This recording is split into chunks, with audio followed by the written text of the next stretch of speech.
Should old acquaintance be forgot, those of old ansign? You're gonna change the calendar and restart and invent you a new you. Which simply is just not true. Too many people make a resolution and then they forget about it. My name's Nick Tabor. I'm a personal trainer and I talk about this stuff because I've lived through it and I lived through this one a lot. Okay, so this one came through me on Facebook. This week, I'm filming all of these all at once for this week, but at the time this is going out, it's either going to be New Year's Eve or New Year's Day. People talk about New Year's resolutions. New Year's resolutions absolutely suck. They are not good, and they're absolutely a waste of your time. I'm not going to be nice about this one. Because too many people do this. The calendar change, new me, new year, new me, new you, or however else they do it. I personally think that this is not going to be the best thing for you. If you want to do something new, you want to make something better, just start and let's get to work on it, right? The specific question came in the form of, you're a personal trainer. How do you feel about people who are, going to flood the gyms in January? Trying to do workouts because the biggest resolution is going to be I want to lose weight. Yes, I accept that. I honestly don't think that is a bad one because we all need to lose weight. We all need to be better. We all need to for me myself, I'm not making a New Year's resolution, but I could be in much better shape. I could be a lot more chiseled. I decided that last week as we were driving home on Christmas, and I just said, all right, I'm going to go ahead, start working on it. I'm going to resurrect my old goal that I made back in 2018.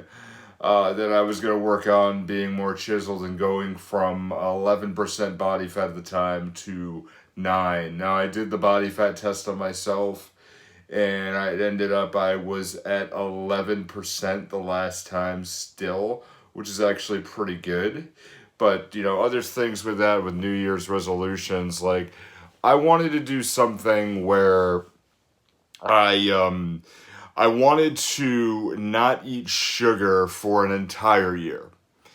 And I saw it on YouTube. I saw some 11-year-old kid do it, and I was really, really impressed, and I wanted to try it. We went to Florida on the 21st this year. We're hanging around with my wife, my father-in-law, and his wife, and her stepmother made these brownies, and I just boom inhaled it. Okay.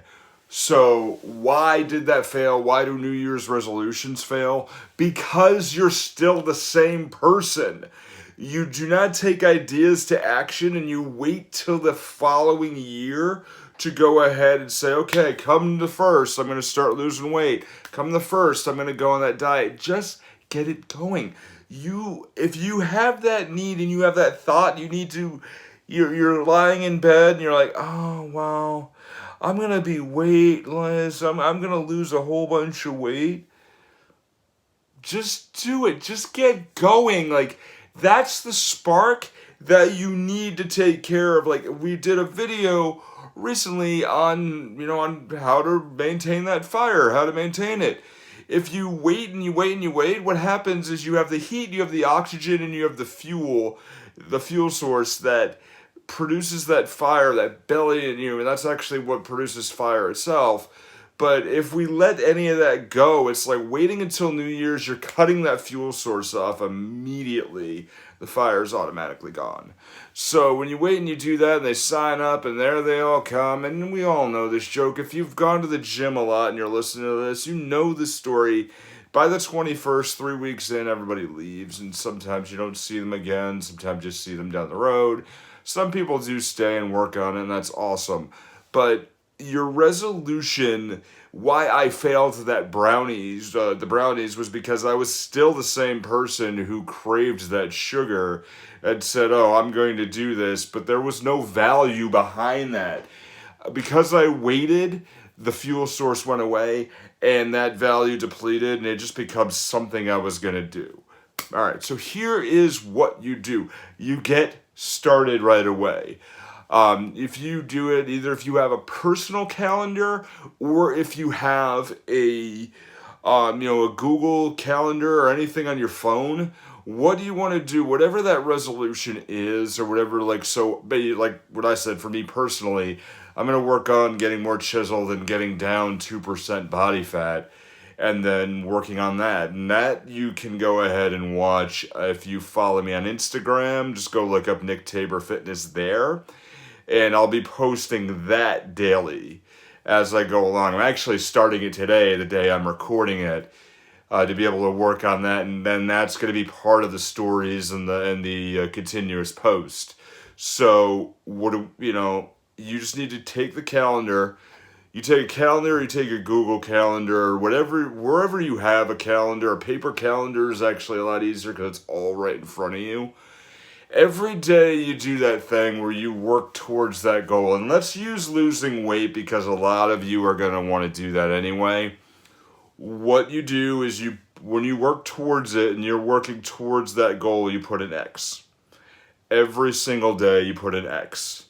And some people do this where they do 18 days in order to build a habit, 52 days, 252 days, or whatever. Just keep going. Just keep going. When I did the Murph challenge, I did the Murph challenge every single day when I was preparing for it. I woke up in the morning and I did 200 push-ups in this apartment.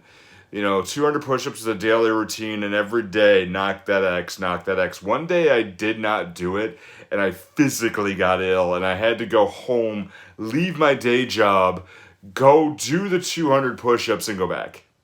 And I'm like, okay, I'm good. I feel better. And one day I did it. Actually, I was leaving Toronto and I'm in the airport and there was no room. I had to do the push-ups over a trash can. And whatever was in there smelled so bad, but I had to do those push-ups, and I did them for 100 days straight. So pushing. I'm like, oh my God. Okay. So one lady looks at me kind of funny. I'm like, hey, I got to get it done. She starts laughing. She's like, hey, you do you. That's great. But just get that calendar and X. Put that X every day. You go to the gym, great, X. You eat right, X. Every day, and it's always something. Follow me on Instagram, and I think, maybe you'll see more of how I do it, and maybe that'll help you too. Another thing you want to do when you are at the gym, you've got to go ahead and sign up with a personal trainer. I know that accountability is a really big part of it. A lot of people take their New Year's resolution, they do it themselves, they stick to it, and they don't tell anybody really about it. Maybe you tell some coworkers or somebody. Tell somebody outside of this. We are paid as trainers to help you. So obviously what you want to do, and we want to be able to see you succeed, because if you're choosing to do this health plan, stay on it and keep on it. Hire the trainer and then work on that plan and work it out with somebody who, yes, we are invested in your success, of course, but the reality is sometimes, some people go and then something happens and we don't see them again and we get a new client and all that other stuff. But good trainers, myself, we are definitely invested, but that is going to help you. In reality, that you tell somebody who is not in your family, who, we have an investment, but it's in a way we kind of don't, because it's not our family members, but it is our clientele. So on the outside source, like teachers or something, you want to be able to do that. Like, that is essential. If you are going to gym, just do it. Spend the extra money on yourself, because you might eat out once a week and spend $30 to $40 or $50 at a nice place. Take that money and go spend it on a trainer. That's it. Exactly. And they do that. So, comes down to the question time here. For your New Year's resolution, what are you doing? How can you set that up using what I just told you? Put it down in the comments how you're going to go to what you're going to do to get a calendar, and if you're going to hire someone from the outside source to help you out, who you're going to reach out to. It could be family members too. All right. So, we want to wish y'all a happy new year, and I hope you have a wonderful 2020. Keep on watching these. There's actually a great video that I want you to go ahead and check out right there. All right. I will see you in the next video. As always, we climb.